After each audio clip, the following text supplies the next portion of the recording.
Company क्या है, company को क्योंकि कंटिन्यू लॉसेस हो रहे हैं तो ये निष्कर्ष भी निकालना स्वाभाविक है कि हम ये कंक्लूड करते हैं कि कंपनी की जो गुडविल है, कंपनी को गुडविल या स्थगित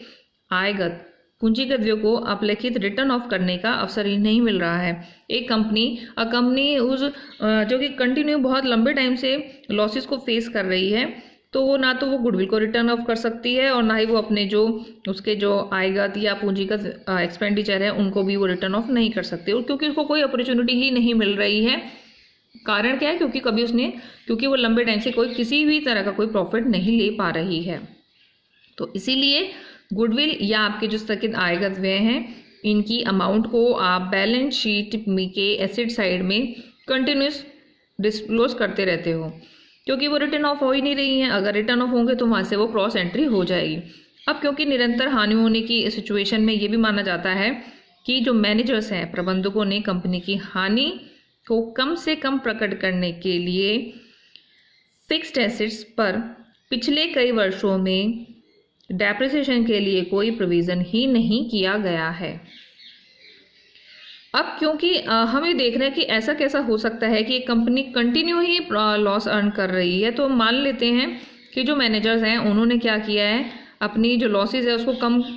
शो करने के लिए, एक्चुअल में कम शो करने के लिए जो कंपनी की जो फिक्स्ड एसेट हैं उन पर लास्ट ईयर्स में, ठीक है ना, पिछले कई सालों में डेप्रिसिएशन के लिए कोई प्रोविज़न नहीं किया है, या फिर जितना ज़रूरत है उससे कम प्रोविज़न किया है अथवा कम आयोजन किया है। ठीक है, प्रोविज़न कम किया है, या होता है कंपनी की जो फिक्स्ड एसेट्स हैं, फिक्स्ड एसेट्स में जो आपकी मूर्त या अमूर्त दोनों तरह की संपत्तियां हैं, उनके बैलेंस शीट में उनके फेयर वैल्यू की अपेक्षा की कंपैरिजन बहुत अधिक मूल्यों पर प्रकट कर दिया गया है। सपोज एक एसेट, सपोज मैं यहाँ पर साइड में लिख देती हूँ 5 लाख की है फिक्स्ड एसेट, ठीक है, कोई तो अब उसको क्या दिखा दिया कि उसने उसको कम दिखाने और डेप्रिसिएशन भी नहीं कर रहा और उसकी जगह वो 7 लाख उसको दिखा देता है। तो उसकी वैल्यू एक्चुअल मतलब कितनी है,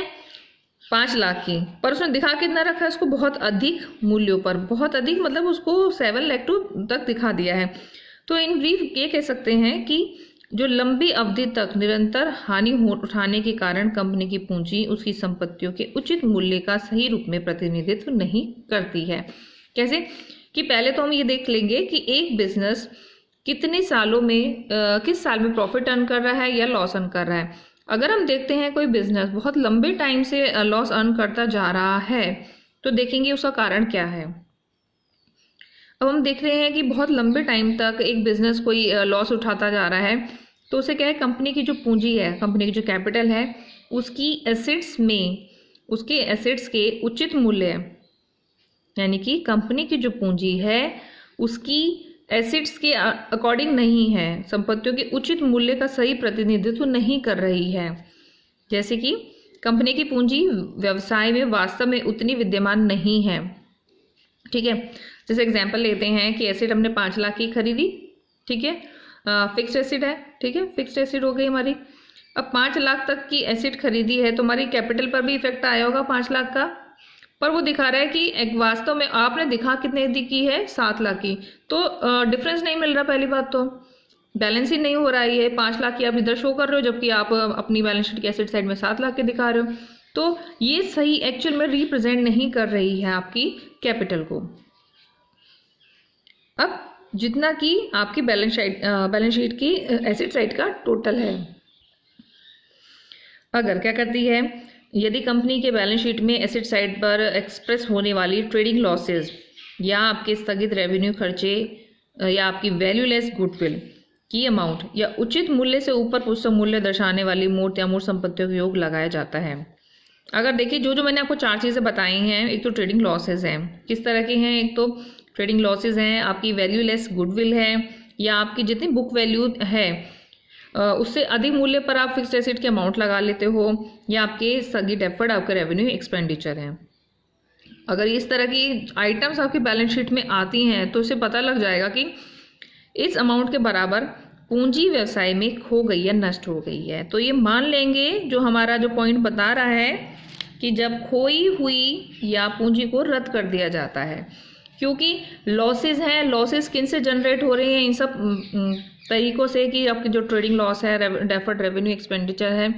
वैल्यू लेस आपकी गुडविल है, और उचित मूल्य से जितनी की उसकी फेयर वैल्यू है उससे अधिक,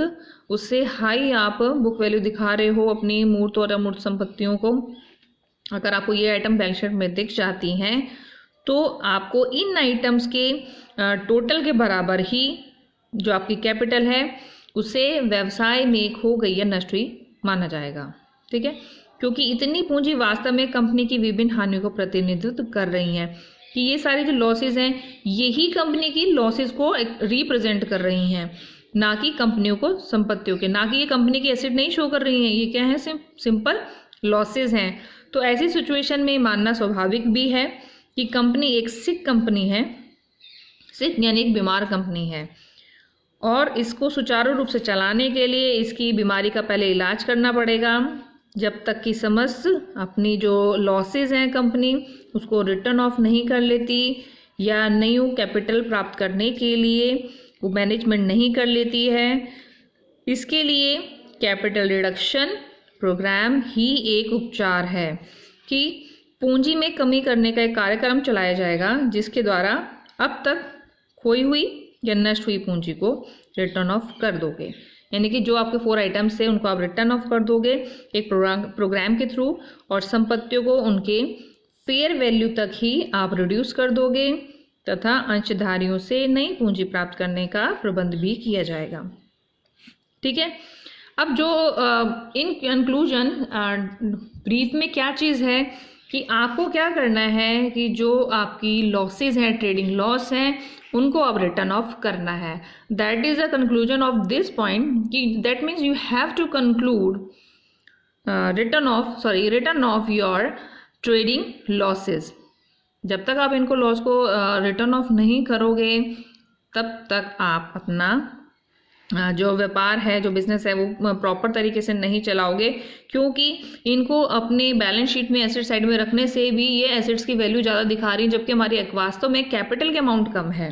ठीक है, तो इनको रिटर्न ऑफ करना पड़ेगा। क्लियर है यहाँ तक सबको?